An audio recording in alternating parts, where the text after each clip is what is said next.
Here we're going to start talking about inverses of matrices, and the best thing about this first part is that we're not even going to learn how to calculate them yet. We're just going to see what they are and what we can do with them, and maybe how to spot them even if we don't know how to calculate them. First thing we have to do is look at why we need them in the first place. How do we spot matrix inverses, and then how do we use them when we have them? Later on we'll learn how to actually calculate them.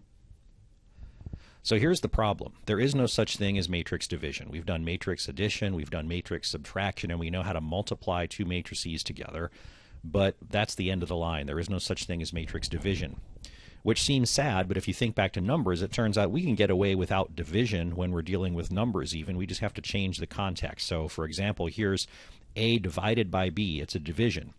If B isn't 0, what we can do is think about the division by B instead as the multiplication by the reciprocal of B, or the inverse, of B, and we have our own special notation for that, which is B with an exponent of -1.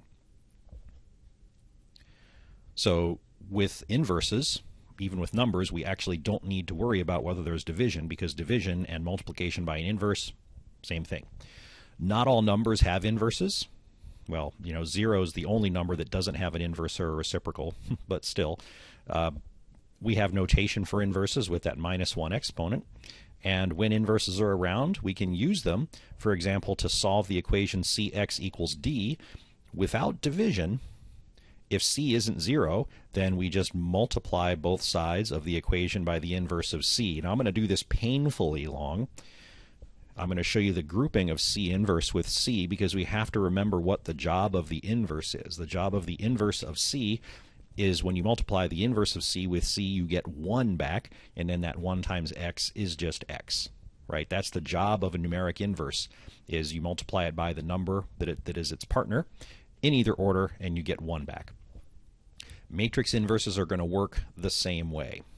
We will generally use capital letters instead of lowercase to represent matrices. Now the facts are, not all matrices have inverses. With numbers, there's only the one number, 0, that doesn't have an inverse, but with matrices, there's a bunch of matrices that don't have inverses, and so we have to learn how to test. The inverse of a matrix will use the same -1 exponent, and we can use inverses of matrices to solve matrix equations. For example, this AX equals B matrix equation, if we want to find out what X is, we can multiply both sides of that equation by A inverse. Okay, remember the job of inverses is to produce, for numbers, a 1, and so the job for matrix inverses is, with multiplication by its partner, to produce the identity matrix, which is the matrix version of the number 1.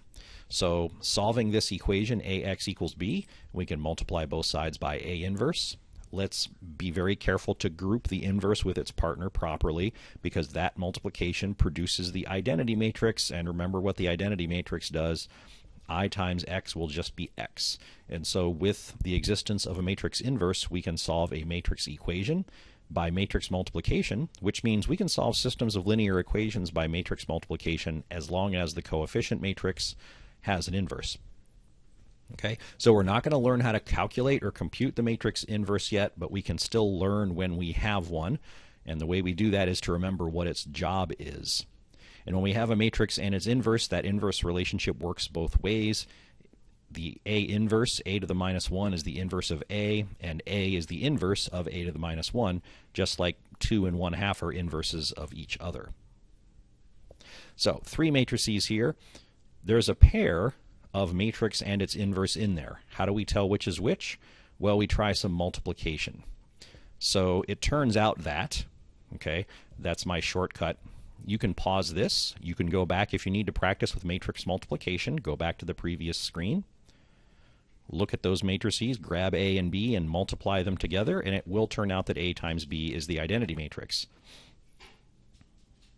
If we start the multiplication of A times C, the very first entry we get is a 5, which is not going to be the identity matrix, so with one calculation we know that A and C are not inverses.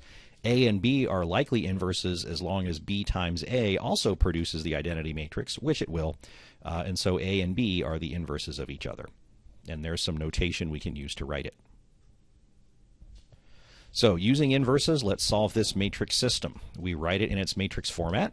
which is ax equals b in shorthand. We have the coefficient matrix on the left, the right-hand vector on the right. We want to learn x and y and z. And so we can multiply both sides of this equation by the inverse of that coefficient matrix as long as that inverse exists. Okay?